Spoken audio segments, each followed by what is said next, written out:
Did you know that you can increase the processing power of your Nintendo 64 by hooking it up with another Nintendo 64? By taking two Nintendo 64s, you can link them together in a way that has a master serve as the primary graphics driver, with a slave that processes additional graphics to be sent back to the master, using the now defunct 3DFX Interactive Scanline Interleave method of graphics processing. However, due to 3DFX Interactive's decline and the cost, this use of the two Nintendo 64s in tandem ended up not being commercially available.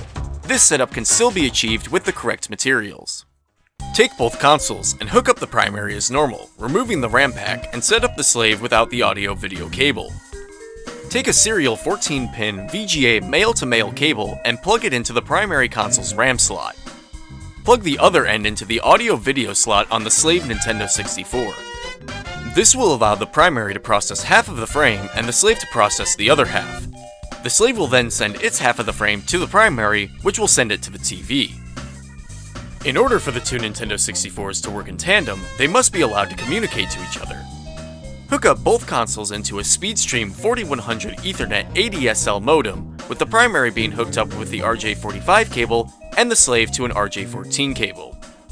Due to the increased processing power, with the addition of talking between the modem, you must supply additional power to the systems. Simply connecting two Molex plugs from a PSU unit of 500 watts or higher and a couple other cables will supply the necessary power to the consoles. Hooking all these up to a central power strip or hub will keep managing everything easier. Once everything is hooked up, put the cartridge into the master system and power everything on.